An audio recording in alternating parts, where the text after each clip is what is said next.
when you have children, you have to ensure that you always have coverage. Someone's always watching the kids, right? Doesn't go well when you leave it up to the dog. And so the other night, my husband says to me, he's like, I need to run an errand. I'm like, okay, I'm used to this. Kids are in bed, whatever. And he's like, well, I need to run to Hobby Lobby. Have you met my husband? I'm like, Hobby Lobby? Like, did you misspeak? Like, did you mean to say like Rural King? Or Tractor Supply, Lowe's, Harbor Freight, any of those? Those are the normal, like, you know, the auto parts store. No, Hobby Lobby. He's like, I need to check out their foam. That just got weird. I mean, it started weird, and then it got weird. And so I'm like, well, what's this about foam? And he's like, well, you know how I have to have tools for my new job. So John started a new job in January, and he's still kind of in the training element of it. You know, he's on a training schedule, and it's basically Sunday to Wednesday. And part of his requirements as an aircraft mechanic is to supply certain tools of his own. And so he had, you know, when he applied, he had to verify I have all these tools. And he does, but there's this second piece once he started working. And they said, we need them to be shadowed. And I'm like, shadowed? What's that? And he's like, basically, they all need a place. They all need to have a home that is very visible and is kind of, you know, their little bed to lay down in. And so this is a picture of, you know, one of the toolboxes, drawers in it. You can see all the sockets in there. I brought another visual aid, and I'm like, okay, what's really the foam? Like, oh, it just keeps everything organized. He's like, that's part of it. But he's like, it also makes sure that I don't leave tools behind in an aircraft. It's an easy way to do a visual control. And he gave me this as my visual aid today, all these sockets. You can see all the shininess of it, and it all fits together in a nice case. I'm like, okay. But these don't come out very easy because it's new. He went shopping. But I'll put this up on the screen. For those of you might not see, there's a clear little red spot where one's missing. So when you're ready to close up what you're doing, you go, oh, that socket's missing. So hopefully you don't leave it behind and cause a problem later on. But it's just an interesting thing for me, and so, you know, why my husband wanted foam is because you can buy this stuff, but he can make it cheaper. Yeah, don't ask me how that's going. But a visual control is a huge gift at times, and we need control. I definitely want the mechanic working on my aircraft or my car to have sort of a checklist, to have some control, understanding of what they're doing, how they're doing it, and a process. And they found that this is really handy, not only visual controls, but also kind of checklists. And I love a checklist. I love a checklist, you know, just going through and having all things checked off. I mean, sometimes I make a task list, and I put things on there I've already done so I can check it off. It gives you this sense of, like, power and that I've done something. And a lot of times we do this, you know, yes, you know, in this situation for my husband, it's about safety, it's about efficiency. It's way easier to take a quick look at something like this and go, that's missing, as opposed to, okay, socket, and just run down the list. This is quick, makes sense. And control is really a good thing in a lot of circumstances. We appreciate people who have self-control, right? Especially when we're driving. We appreciate people who have kind of, you know, control of a classroom when they're teaching our children. And we use a lot of times this understanding to navigate our world. And there's all sorts of types of control. You know, there's kind of the physical control. And I'm learning that I'm losing that with my toddlers, that they are getting stronger every day, and I can't just kind of muscle them around as I need them to go someplace. But there's also kind of, you know, control with information. You know, if somebody's on a need-to-know information basis, or having information about things. And I kind of was thinking about this as we're entering into the season of Lent. in which sometimes we give up control. A lot of times people would give up a thing that they enjoy, a luxury. A lot of people use chocolate or meat or fast from social media. This need for control, and to say, these things control me and I'm going to take away their control. And we attempt sometimes to exert power over these things. And that's a good thing, but it can also be challenging because we do not have control over all things. We do not have power over all things. And sometimes we don't really take that into account. We try to, or attempt to, have control over everything in our lives. We plan out everything. We anticipate every problem. We try to have complete and utter control. And that can be a problem for a number of reasons. First off, it's exhausting. It is exhausting to keep track of everything and to keep everything in its place. 2, it leaves no room for surprises. And if you've been alive for more than 5 minutes, you know that surprises happen. Because there are things that are beyond our control, and there are people that are beyond our control. And you know who I'm talking about if you're a parent, or if you've ever taught a class. There are people that we just simply cannot completely control as much as we would like to at times, for their own benefit, of course. And most importantly, why it is a problem for us to try and exert control over every aspect of our lives is that it's not our place. We are not God. We are not all powerful, so thus we do not have control over everything. We are not all knowing, so it's probably not a good thing for us to even think that we have control over everything in our lives. We are limited. We are limited beings. We have limited power, thus we have limited control. But often we try to assert control in places where we have no business doing that. Places where we think we have all the answers, and that becomes a real problem in our faith. Because again, it leaves no room for surprises, it's exhausting, and it's not our place. See, in our faith, we need to understand who God is, his nature, his character. We seek to know the person of Christ. Those are good things. That's an attempt to sometimes in knowing that we can sometimes feel that we're in control. But sometimes we get so caught up in what we know about God that we become in love with our knowledge, not the Creator who we seek to know. And the feeling sometimes is that if we know more about God, we have more ability to control God, right?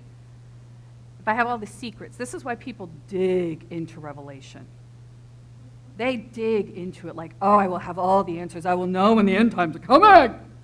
No, you won't. Just give it up. It's exhausting. Read it if you want to. Enjoy it. Learn from it. But most often, it is speaking to how we're going to live our lives today, not about how you're going to control the end times. Anyway, that's just a little soapbox I get on. But we crave control sometimes. That's part of our sin nature. And it's just sometimes even, we either seek to have all that knowledge or we just get so complacent in our faith. We get so settled that we no longer need to be surprised, right? A surprise is just, that's too much work. We're much like a married couple who have settled into their rituals of the lives that they lead rather than the richness of relationship that they could have together.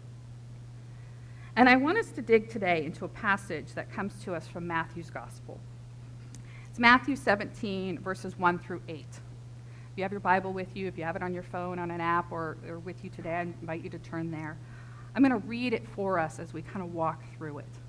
But this is a part where Jesus and 3 of his closest disciples are going to have an experience.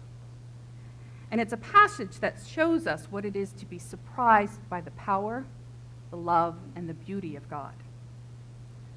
And so Jesus has come to a mountaintop, He's gone up to a mountaintop with 3 of his closest disciples, Peter, James, and John. They've come to the top of this mountain, and there's something going to happen here. Jesus, in front of them, let me read this for us from Matthew's Gospel. He was transformed in front of them. His face shone like the sun, and his clothes became as white as light. So Jesus is almost illuminated or shining. I mean, this is not normal. I mean, this is what Matthew is writing to us about, that this experience that James, John, and Peter have on this mountaintop with Jesus. And the word that Matthew uses, metamorpho, is actually indicating that God is behind this transformation. There's kind of an interesting understanding here. And this stunning sight comes before the 3 disciples. And then it gets weird, if it wasn't weird to begin with. Because 2 dead dudes show up. 2 guys who should have been long gone, Moses and Elijah. And they appear, and they're talking to Jesus.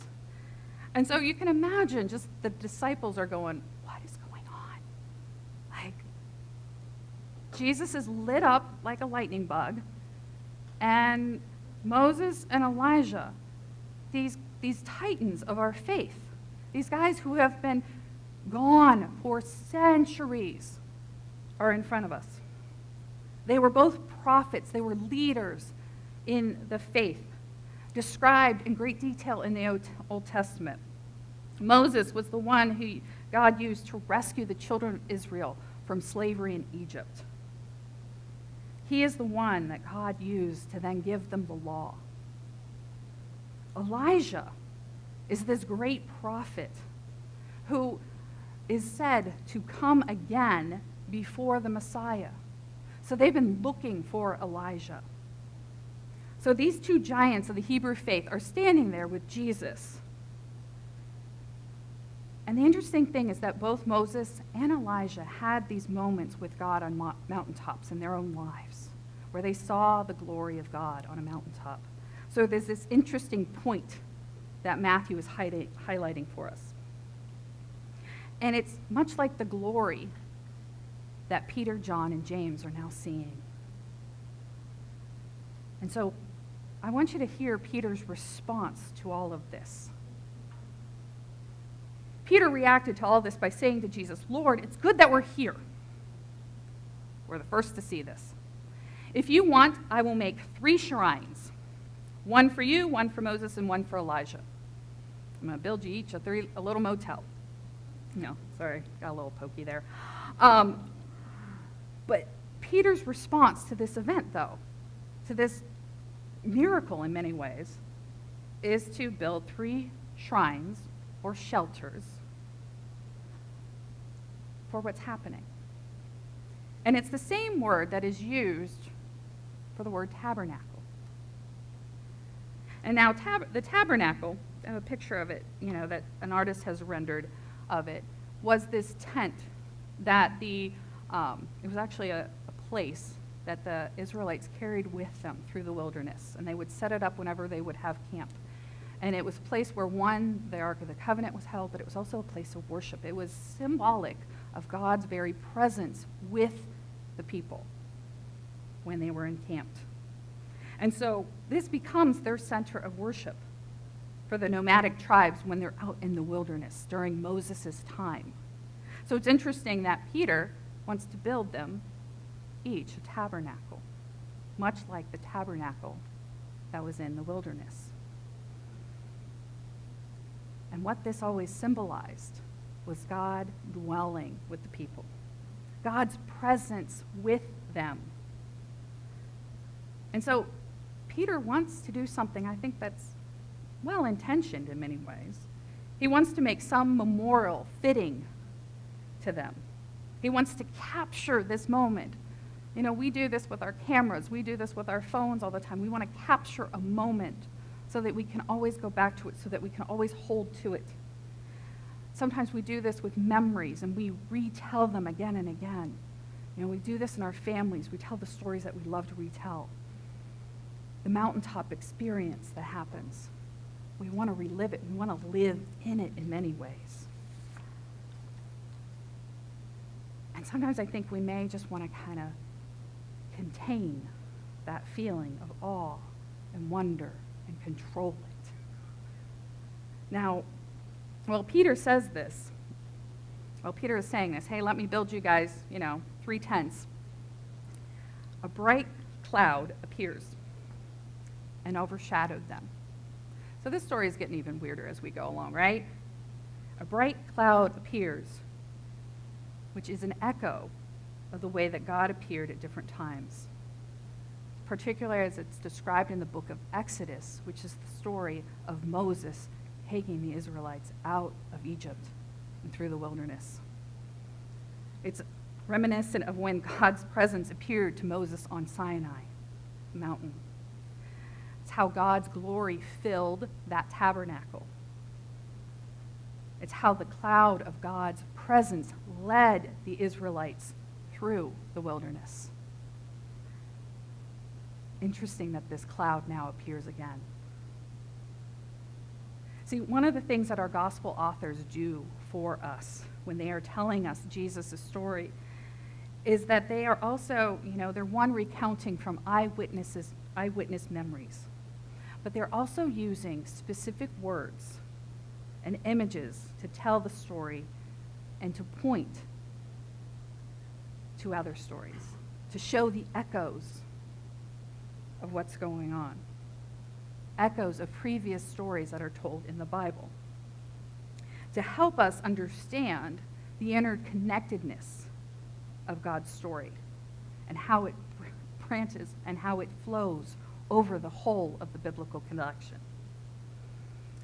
And I think that's just a beautiful thing for us to sit with a little bit as we enter into this story, that Matthew is using the language of tents or tabernacles to point to the wilderness experience of the Israelites, to point to the person of Moses, the giver of the law, to point to Elijah, who was this great prophet, incredibly faithful to God, who also brought a boy back to life, resurrection, and is the one who comes before the Messiah. As we see all of this coming together in this cloud, pointing us to then this declaration that a voice from the cloud said, "This is my son, whom I dearly love. I'm very pleased with him. Listen to him." We have this declaration from God about what's going on here. This is my son. I think Peter, James, and John were probably just enraptured by our teacher is in the midst of Moses and Elijah. And Moses and Elijah are probably like, no, this is the guy. This is the one we have always been pointing to. See, Jesus has fulfilled the law that is represented by Moses. He is the prophetic word represented by Elijah. He's made clear in this moment by God's declaration that he is superior to Moses and Elijah, whose revelations, whose own prophetic words pointed to Jesus. And this is humbling for Jesus' disciples. This causes them to drop to their very knees. They fall on their faces because of this. This is nothing they have ever encountered in their life. And I love how Jesus responds to them. He tenderly touches them and tells them to get up. They've had this moment where they probably see the very divinity of Christ on display, and yet he gets very human with them at the same point to help them to their feet. Don't be afraid. I love that. I love this reassurance that he gives them, reassuring them that, yes, I am God's son, and I am the same teacher that you have known and you have followed. That even though you've experienced this stunning revelation here and now, I am still your teacher. This is a big moment for not only the disciples, but also the story that Matthew is telling us in his gospel. And I want us to kind of take a moment and jump back to Peter's reaction, because I think it is so very humble and so very human at times to do this. that when he has this desire to set up shop on the mountaintop, I think it is driven, yes, by his awe and his wonder, his desire to live in this moment. But I also think there's a piece of like, we can control this. We can hold on to this. This is an incredible moment that I never want to leave. And he goes back to what he knows and what he understands. Peter is a Jew. He has been raised on the stories of Moses and Elijah. He knows what the tabernacle means. He knows what it is to build what he calls a shrine that is also a tent. This is where you house God in a way. This is where you put God. This is the box God lives in, if you want to put it that way. This is Peter's attempt to understand God and this situation. And I can't fault him for it. We go back to what we know. He knows what tents and tabernacles are. This is where God meets with the people in the wilderness with Moses. This is what we do. It's worked before, right? It's worked before. Let's do it again. Sometimes there's nothing wrong with that. But sometimes it also leaves out the element of surprise and shuts us off from the imagination that God has given us and the imagination of God. See, relying on his knowledge, Peter may miss out on what God's communicating. Have you ever talked to somebody that you can tell is not really listening to you, but just waiting to give their response? And when you're talking to them, you can just see their eyes are kind of glazed over because they're more concerned with what's going to come out of their mouth than what's coming out of yours. And I think that's a little bit of Peter here. Because he's not truly listening or seeing what's going on here. He's not paying full attention because he's so wrapped up in everything that's going on and his need to control, to be in control. And so Peter misses what maybe God is trying to show him in this moment. Because this moment is bigger than Elijah. This is bigger than Moses. This is bigger than freeing the Israelites from slavery. This is bigger. This is different. And while this mountaintop echoes Moses' experiences with God on Sinai and Elijah's on Mount Horeb, this mountaintop also points to another hill to come. Golgotha, place of the skull where Jesus will be crucified. On this mountain with Peter, James, and John, Jesus is revealed in glory, lit up, clothed in radiant white clothes, surrounded by two titans of the faith that everyone knew. But on the hill to come, Jesus is going to be revealed in shame, naked, bloody, abused, and on either side, two unnamed criminals.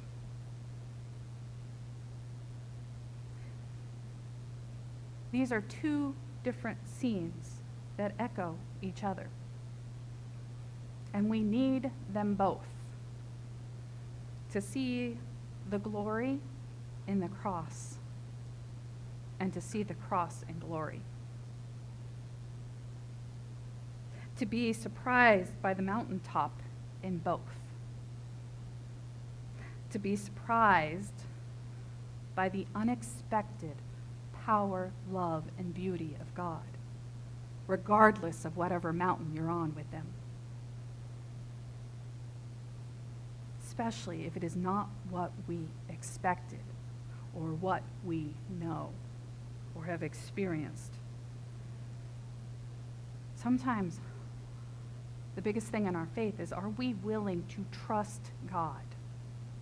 Are we willing to trust God in the unexpected and the uncertain? Will we find assurance in listening to Him even if we don't have certainty?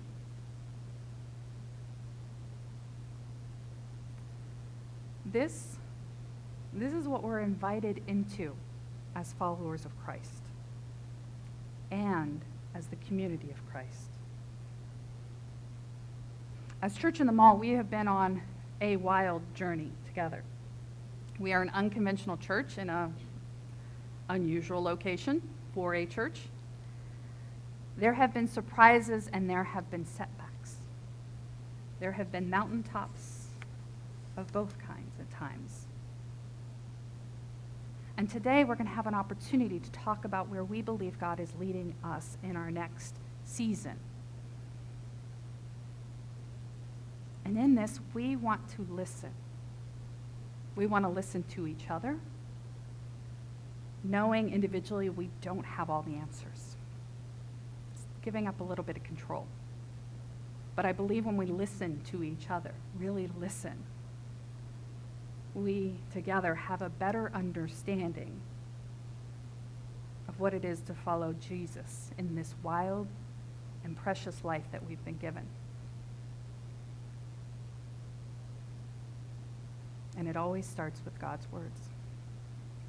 Because not only do we want to listen to each other, we also want to listen, most importantly, to God's voice. Listen to Jesus.